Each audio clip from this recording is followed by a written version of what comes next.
Good morning, and thank you, and welcome to the first major event of High Level Week 2018. We're very excited to see all of you this morning.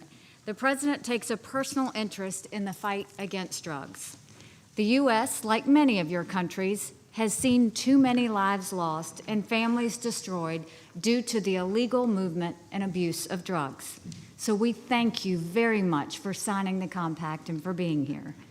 What brings us together today is something that has touched every American. Everyone knows someone who has suffered or died from abusing illegal drugs. And drugs are not only an American problem.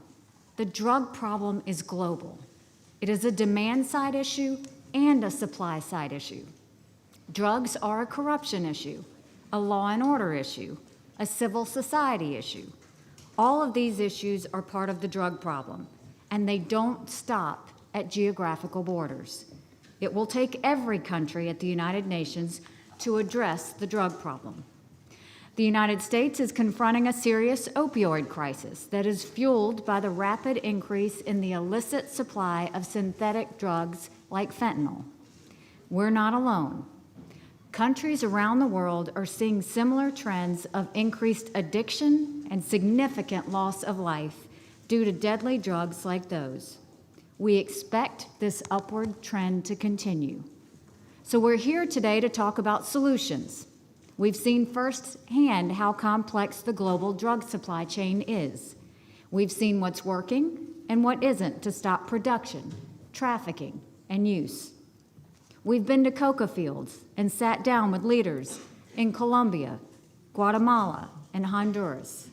These countries are committed to doing good work to combat this crisis, work that benefits all of us. Our partnerships are making a difference. The President wants to get even more countries involved to pursue action on a global scale. The President will say more about this in a minute, but the global call of action began as a way to build awareness among world leaders about the drug problem. The next step is to reaffirm the commitment of UN member states to key UN conventions and institutions devoted to this issue.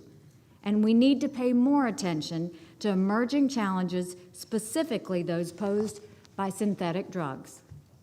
Finally, we want every UN member state to commit to action.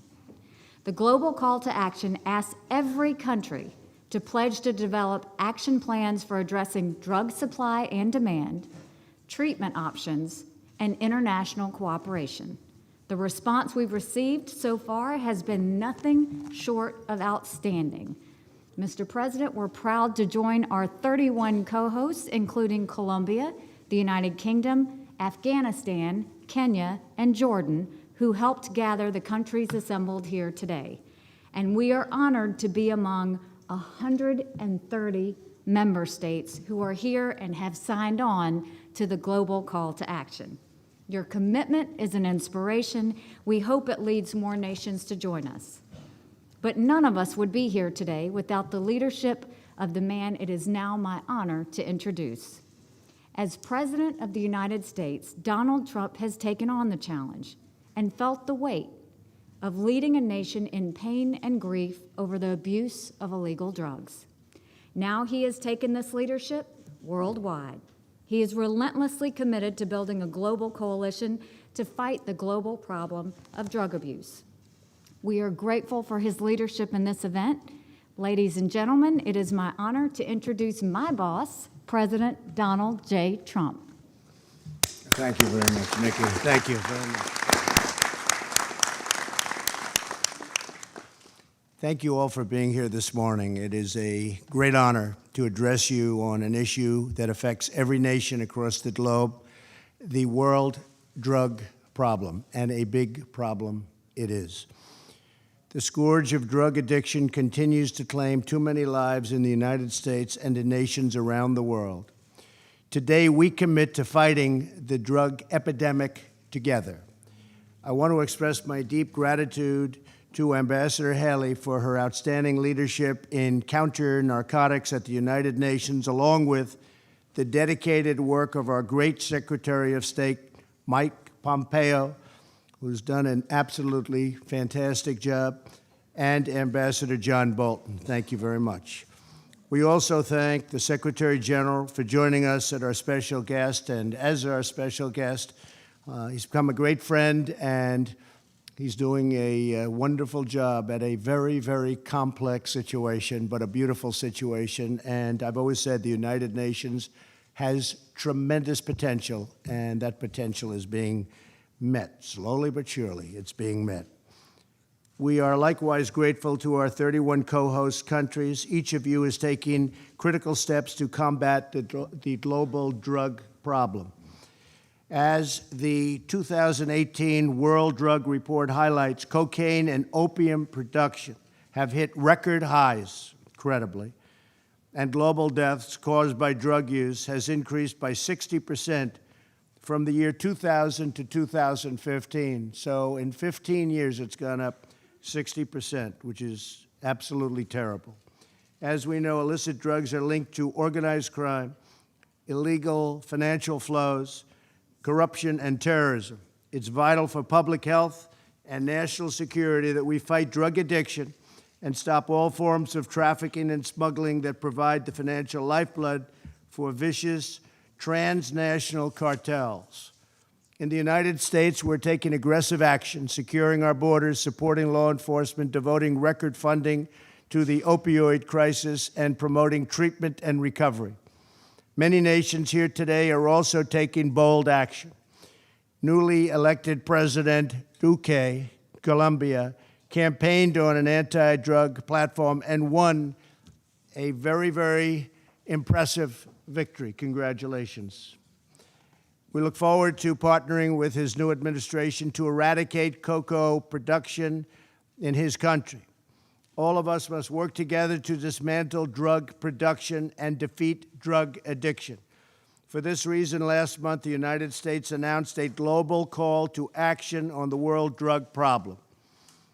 The call is simple: reduce drug demand, cut off the supply of illicit drugs, expand treatment, and strengthen international cooperation. If we take these steps together, we can save the lives of countless people in all corners of the world. And when I say countless, I'm talking about millions and millions of people. I'm thrilled that every country in the room today has agreed to answer our call, and I want to thank each and every one of you for your commitment to this important initiative. The United States looks forward to working with you to strengthen our communities, protect our families, and deliver a drug-free future for all of our children. Thank you very much, and thank you for being here. We appreciate it. Thank you. Thank you. Thank you. Thank you. Thank you, Mr. President. We are very grateful that the Secretary General is with us today to kick off High Level Week and to show his commitment to the world campaign against the abuse and movement of illicit drugs. We are also grateful for the UN organizations that are hard at work on this issue, particularly the Commission on Narcotic Drugs and the UN Office on Drugs and Crime. Their leadership on international drug policy is invaluable. The United States believes that the international community should approach the fight against illegal drugs as an important component of promoting international peace and security. Our next speaker was with us last year on leading the reform effort of the UN. We deeply appreciate his leadership and his presence here today. Ladies and gentlemen, Secretary General Antonio Guterres.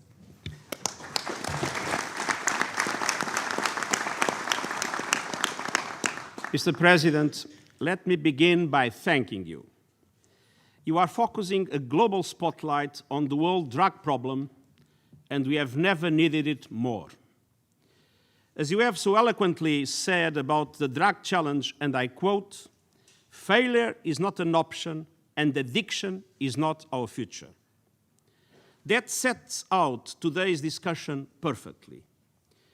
And for me, like so many of you, this is more than just a policy issue. It is personal.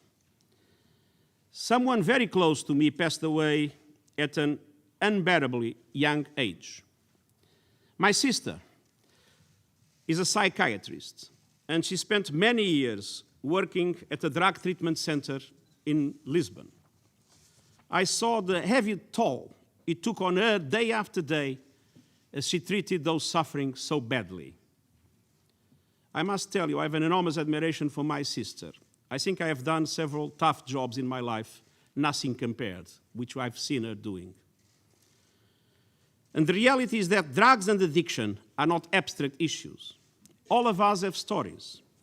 All of us should know that this can knock on our door at any moment.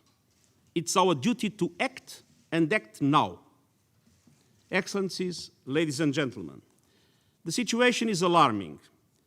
Global production of opium and manufacture of cocaine, as the President just said, has never been higher. In recent years, some 31 million people around the world require treatment because of their drug use. And some 450,000 people die every year from overdoses or drug-related health issues. Non-medical use of tramadol in parts of Africa and the Middle East is threatening communities that are already fragile. And here in the United States, the opioid crisis is utterly heartbreaking, destroying lives and impacting communities. Despite the urgency of the problem, for every 6 people around the world who need treatment for drug use, just 1 receives it. And that figure is even lower for women drug users. To tackle this complex issue, we need strong action in 2 areas. First, by cracking down on trafficking and those who profit from human misery. That means denying safe haven to drug traffickers and better cross-border cooperation to pursue kingpins and dismantle networks. It moves improved intelligence sharing and analysis across the entire drug supply chain.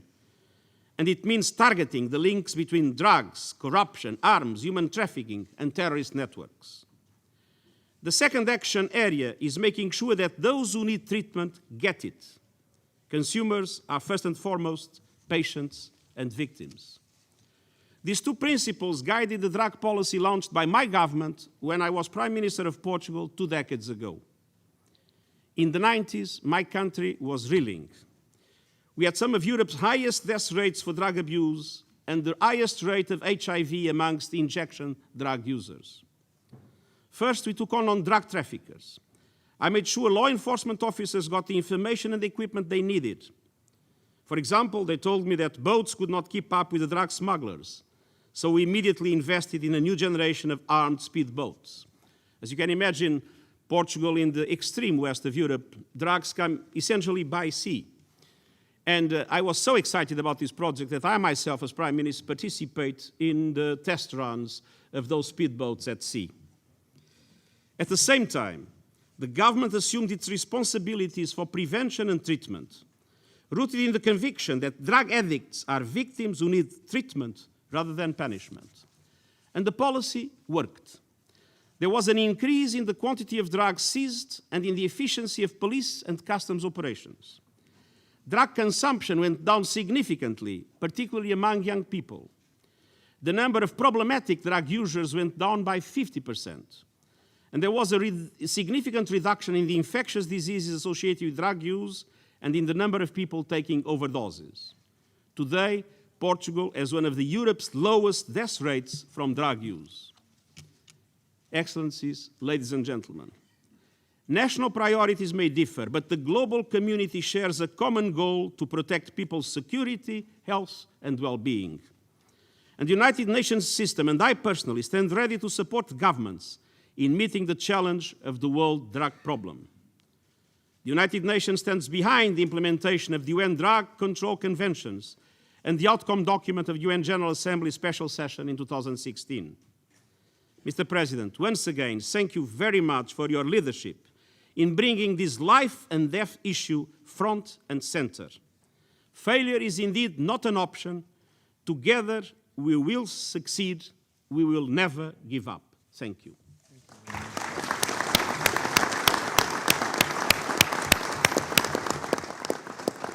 Thank you very much, Mr. Secretary General, and thank you, Mr. President. We cannot be more proud of today's exceptional turnout and this amazing show of support for the global call of action.